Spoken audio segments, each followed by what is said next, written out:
함께 읽으실 말씀은 예레미야 34장 1절부터 7절까지의 말씀입니다. 예레미야 34장 1절부터 7절까지의 말씀입니다.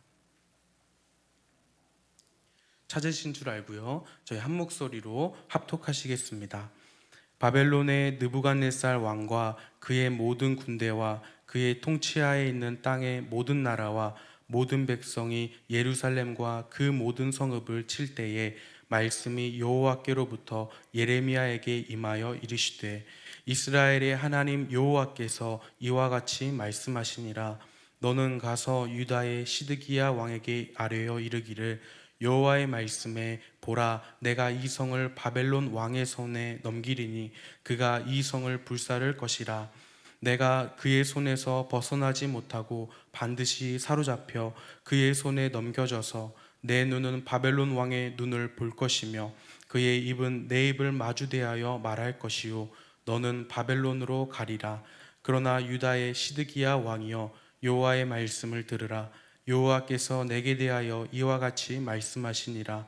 내가 칼에 죽지 아니하고 평안히 죽을 것이며 사람이 너보다 먼저 있은 내 종사들 곧 선왕들에게 분향하던 것 같이 내게 분향하며 너를 위하여 애통하기를 슬프다 주여 하리니 이는 내가 말하였음이라. 여호와의 말씀이니라 하시니라. 선지자 예레미야가 이 모든 말씀을 예루살렘에서 유다의 시드기야 왕에게 아뢰니라. 그때에 바벨론의 왕의 군대가 예루살렘과 유다에 남은 모든 성읍들을 쳤으니 곧 라기스와 아세가라 유다의 견고한 성읍 중에 이것들만 남았음이더라. 아멘. 말씀을 전하겠습니다. 우리에게는 과거에 찍었던 아름다운 사진들이 몇 장 있으실 것입니다. 10대의 풋풋한 소년, 소녀의 사진들이 있을 수도 있고 또 20대 청춘의 멋지고 예쁘던 그런 사진을 가지고 계실지도 모르겠습니다. 과거에 좋았던 사진을 보면서 오늘도 이와 같다면 하고는 상상에 빠지기도 합니다. 반대로 만약 누군가가 우리의 미래의 사진을 보여준다면 어떤 마음이 들겠습니까? 우리는 그것이 하나의 메시지가 될 수 있음을 느낍니다. 미래를 보고 오늘 현재를 어떻게 살아갈 것인가 알려주는 중요한 척도가 되기 때문입니다.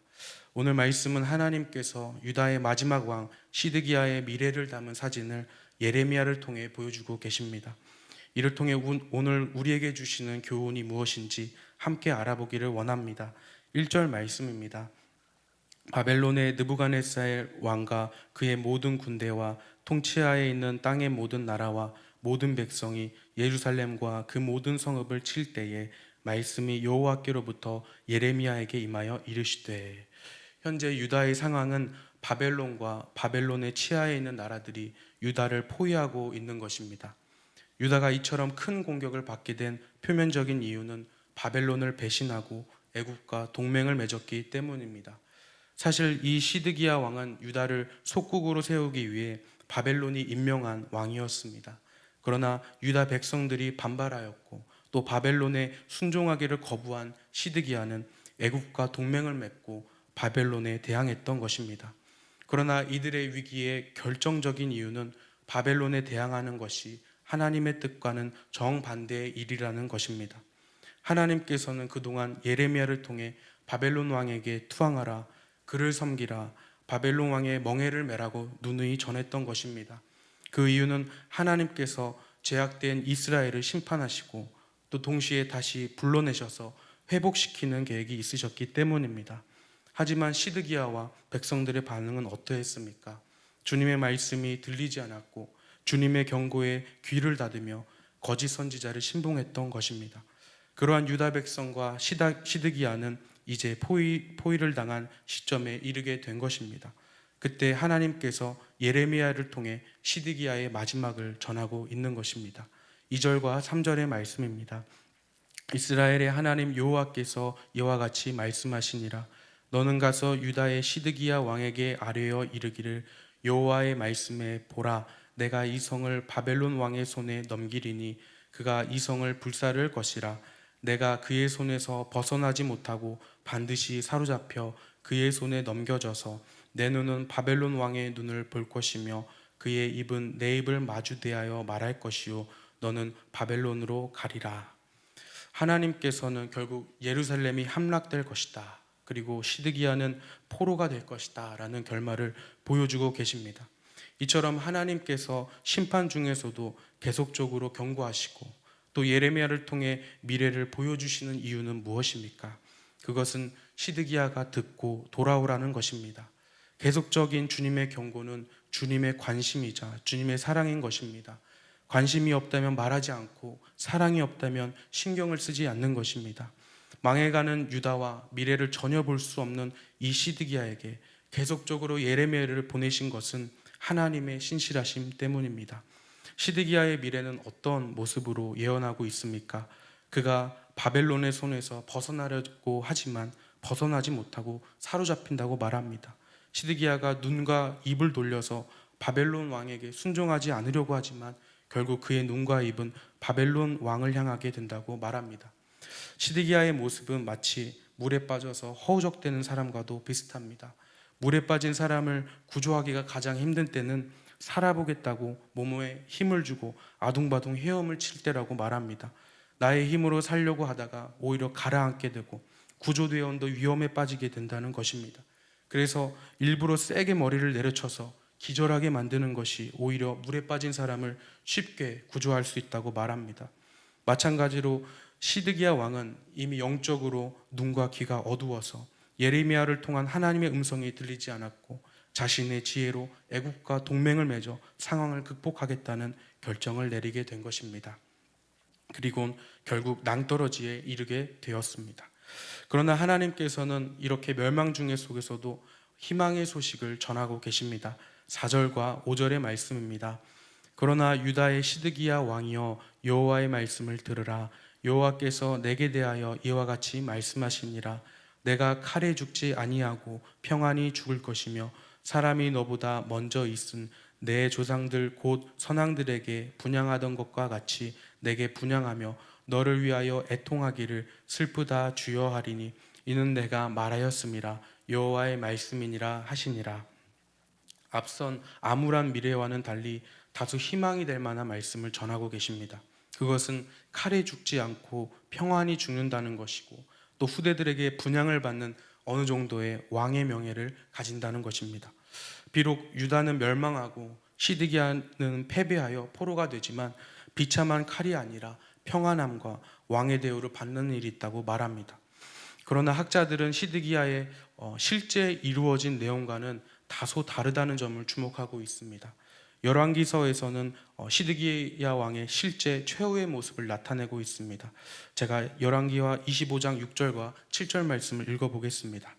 그들이 왕을 사로잡아 그를 리블라에 있는 바벨론 왕에게로 끌고 가매 그들이 그를 신문하니라. 그들이 시드기야의 아들들을 그의 눈앞에서 죽이고 시드기야의 두 눈을 빼고 놋사슬로 그를 결박하여 바벨론으로 끌고 갔더라. 시드기야 왕은 결국 자식이 눈앞에서 죽임을 당하고 그 자식이 죽는 장면을 마지막으로 하여 눈이 뽑히게 됩니다. 그리고선 평생을 바벨론에서 살다가 죽는데 이것이 어떻게 평안히 죽는다고 말할 수 있겠습니까? 따라서 이 예레미야의 예언은 조건부 예언이라고 주장합니다. 이 말씀을 듣고 시드기야가 돌이킨다면, 바벨론에게 항복한다면 그렇게 평안히 죽을 것이라는 예언인 것입니다. 이 예언은 예언을 듣고 하나님께로 돌아오라는 뜻을 가지고 있는 것입니다. 그럼에도 시드기야는 예레미야의 말을 듣지 않았고 끝까지 바벨론에게 투항하지 않았습니다. 7절 말씀을 마지막으로 읽어보겠습니다. 그때에 바벨론의 왕의 군대가 예루살렘과 유다에 남은 모든 성읍들을 쳤으니 라기스와 아세가라 유다의 견고한 성읍 중에 이것들만 남았음이더라. 예레미야의 저자는 오늘 본문의 마지막을 남겨진 두 성읍에 대한 이야기로 끝을 맺습니다. 유다의 모든 성읍들 중에서 딱 이 두 곳만이 남겨진 상황이라고 말합니다. 이 두 성읍은 모두 예루살렘으로 가는 길목의 튼튼한 요새였습니다. 배경적으로는 라기스는 여호수아가 가나안 땅을 정복할 때 하나님께서 이스라엘 손에 직접 넘겨주신 땅이었습니다. 반면에 아세가는 다윗이 만군의 여호와의 이름으로 거인 골리앗을 쓰러뜨린 장소입니다. 과거 하나님과 동행하며 승리했던 장소를 언급하고 있습니다. 예레미야서의 저자는 독자들로 하여금 유다에 남겨진 두 성읍을 통해 하나님의 백성다웠던 옛 장면을 떠올리게 만듭니다. 그때는 하나님의 손으로 승리를 얻었는데 이제는 그러한 모습이 사라지고 결국 하나님의 손을 떠난 유다가 멸망한다는 그런 안타까운 심경을 대변하고 있다고 볼 수 있는 것입니다. 우리의 삶 속에서도 이 두 성읍이 흔들리고 있는 것은 아닌지 살펴보아야 합니다. 하나님과의 친밀한 관계와 뜨겁게 사랑했던 때를 돌아보며 지금 그 사랑이 오늘도 나를 살아가게 하고 삶의 문제들 속에서도 하나님 한 분을 의지하며 살아가는 라기스와 아세가의 성읍이 우리 안에 온전히 세워지기를 소망합니다. 오늘의 말씀은 시드기야의 멸망을 보여주는 장면과 또 하나님의 이름으로 승리했던 과거의 이스라엘을 끝으로 맺고 있습니다. 오늘 말씀을 통하여 우리에게 돌아옴과 그리움이 있기를 소망합니다. 우리의 잘못된 길을 보여주는 말씀 앞에 우리의 심령의 돌아옴이 있고 과거 하나님과의 뜨거웠던 관계에는 오늘도 그런 관계를 바라고 소망하는 그리움이 있기를 소망합니다. 그래서 주님과의 친밀한 동행의 삶을 오늘 살아가시는 저와 모든 성도님들 되시기를 예수 그리스도의 이름으로 축복합니다. 기도하겠습니다.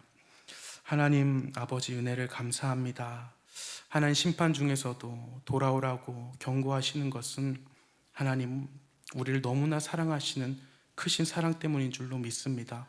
하나님 그 사랑이 오늘 우리 모두가 하나님 그 사랑을 느끼며 누리며 살아갈 수 있도록 붙들어 주시옵소서.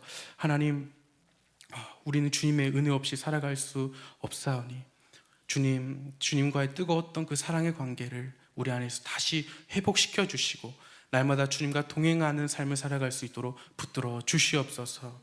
하나님 오늘 특별히 또 국내 전도팀이 또 주님의 사역을 감당하기 위해 내려갑니다. 내려가는 발걸음 가운데 안전토록 지켜주시고 또 말씀을 전하시는 대목사님 붙들어 주시고 또 함께 섬기시는 모든 팀원들 성령 충만케 하셔서 주님이 기뻐하시는 열매를 맺을 수 있도록 붙들어 주시옵소서. 감사합니다. 예수님의 이름으로 기도드렸습니다. 아멘.